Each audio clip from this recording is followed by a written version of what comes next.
What's up, guys? Today I'm going to be reviewing the movie Yesterday. This movie is directed by Danny Boyle. He did 127 Hours movies with James Franco, and then he also did Slumdog Millionaire. And the main character, I haven't seen him in anything else, actually. So, as this being a first time work for him that I've seen, he did a phenomenal job. His name is, I'm sorry, I'm going to get this wrong, Himesh Patel. And then his co-star is Lily James. She was in Baby Driver, which I didn't think it was the best movie ever, but she did a pretty good part, especially for someone who's playing an accent. You know, accents are always hit or miss. So, with that being said, she did a very good job in this movie too. So the premise of Yesterday. Oh, okay. Spoilers. So if anybody hasn't seen the movie, it's spoilers. So I should probably start with the premise of the movie. So, Yesterday is a movie which pretty much takes place in today's age, and it is simply a hypothetical question. What would happen if everybody on Earth except for you forgot the Beatles? The Beatles never existed. All their major songs and everything nobody's ever listened to. The Beatles is probably the most influential and popular band of all time.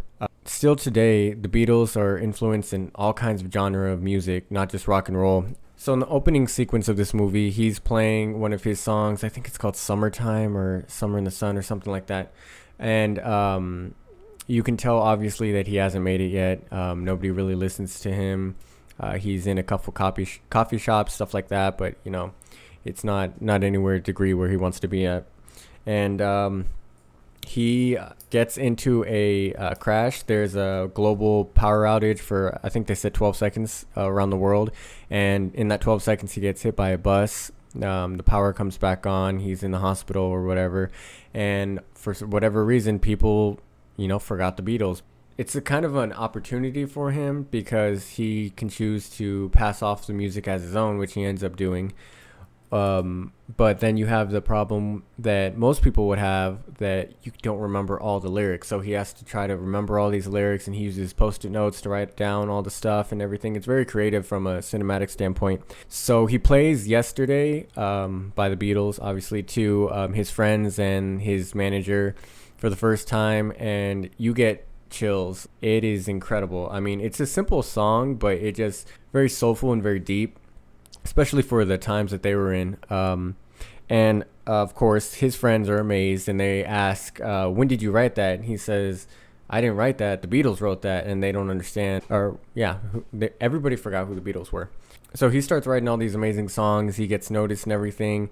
They do a really good job with the pacing of this movie. So it goes from, a couple songs, and he gets recognized. And Ed Sheeran, I guess he's a local London artist, so he happens to be living in the same area as the main character, and he puts him on his tour around the world, and that's how he gets his start. And then he, gets a new manager and all that, and he just blows up, and he becomes this biggest songwriter slash musician in the entire world. And they're waiting to put out this album that's all Beatles music, obviously, but nobody knows, so they're calling it the best album of all time that's going to be released, and all this amazing music that he put out. I think that they did a very, very good job with this movie because, one, they could have gone a lot of different ways. They could have made a movie about the Beatles just like they did Rocket Man or Bohemian Rhapsody, where it's kind of like a docufilm and they just go throughout the life of these artists or what they were. Or they could have done what they decided to do, which take a simple premise about a great music group or band or solo artist or whatever, and place it into real life. And they do an amazing job, and I'm so glad that they decided to go this way. The Beatles obviously are iconic, so listening to all their music and people thinking it's for the first time, especially in this day and age when everybody's featured in a song, or they have multiple people writing a song, or samples and all that stuff. To think that an amazing artist can come up with all these songs by themselves, it's just it's a great idea for a movie.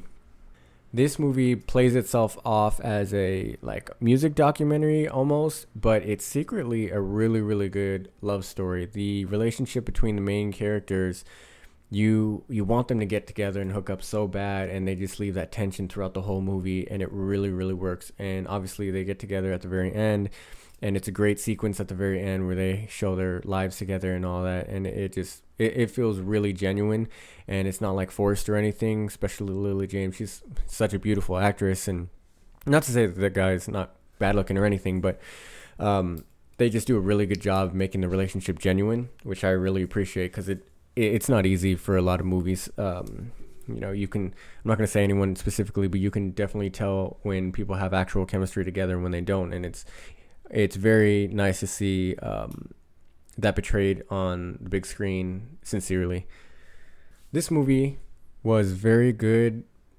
I have to give credit to this movie even more because it's such a simple premise and great idea. When 2019 we have such a hard time with the superhero fatigue, all these superhero movies coming out and all these live action Disney movies, it just feels like they're just making movies in Hollywood right now just to make money. And it's really refreshing and gives you a little bit of reassurance that they can still have some great films out there, some major motion pictures, not just like Sundance Festival, that focus on the storyline.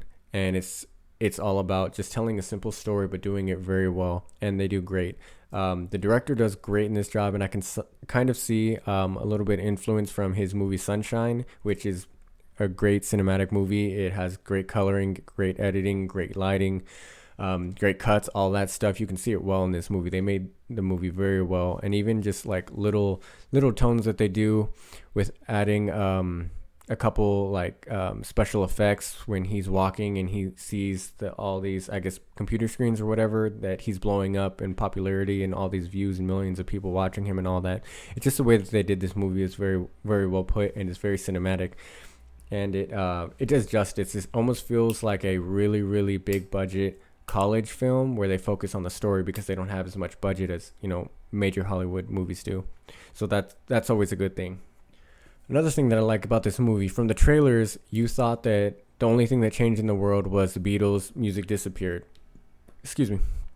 Well, that seems not to be the case, because they also have the cigarettes were never a problem anymore, that they never existed, that Coca-Cola never existed, that Harry Potter never existed. And it's like he says these things, like these small little snippets, and then people are all confused, and it just gives a little bit more humor to the film. Another great thing that they did with this movie is they made John Lennon alive. If you guys don't know how John Lennon died, he was assassinated. I think he was 40 years old when he was assassinated. And they cut to a scene where there's two fans that also know the Beatles, and they remember the Beatles, and you think that throughout this whole movie that they're trying to catch him and they're trying to out him, that he's not putting out these songs, and that he didn't write them, that the Beatles actually wrote them. And that's what you're thinking throughout the end of this movie. And then he finally meets these other two fans that remember the Beatles, and they're just happy that they get to listen to the songs again, because they think that they're crazy because nobody remembers the Beatles, and he's so relieved and all that. And it just shows you how much of an impact that the Beatles had in our world, especially in the world of music. This movie I enjoyed so much. I'm probably going to see it 2 or 3 more times in the theaters, just to cover everything, cover all my bases for it. But it was so good. I highly recommend you guys go watch it. I'm going to give this movie a 9.1 out of 10, and I would go even higher, but like I said, I have to watch this movie again just to make sure it's just not all hype, because I'm a Beatles fan. With that being said, guys, I hope that you guys go watch this movie.